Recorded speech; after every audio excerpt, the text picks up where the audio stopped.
Vietnam के जंगल में टुनटुनी चिड़िया अपनी बेटी के साथ रहती थी।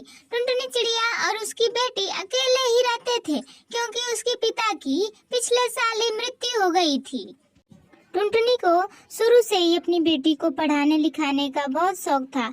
जब पढ़ने लिखने की समय आई तो उसके पिता की ही मृत्यु हो गई। अब टुनटुनी बेचारी क्या करे, इसी सोच में वो डूबी रहती थी। तभी एक दिन उसकी बेटी ने कहा, माँ, देखो ना मेरे साथ के सारे बच्चे स्कूल जा रहे हैं। मुझे भी पढ़ाई करनी है माँ, मुझे भी पढ़ने जाना है, प्लीज मुझे भी पढ़ाओ। टुनटुनी चिड़िया ने अपनी बेटी को पढ़ने के लिए तो हाँ में हाँ भर दिया था, लेकिन अब वह सोच रही थी कि वो अपनी बेटी को कैसे पढ़ाए। तभी उसकी सहेली बबली कबूतरी वहाँ आती।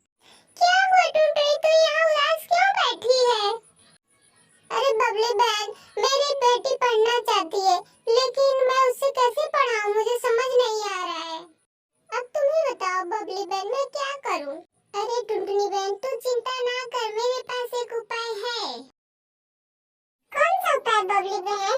अरे पागल, तू समोसे कितनी अच्छी बनाती है, अब से तू समोसे ही बना जिससे तेरी सारी ख्वाहिशें पूरी हो।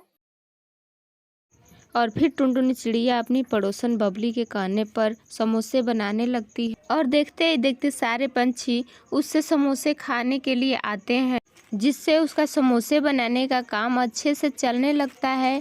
और वो अपनी बेटी का एडमिशन एक अच्छे स्कूल में करवा देती है, जिससे माँ बेटी दोनों खुशी खुशी रहने लगते हैं।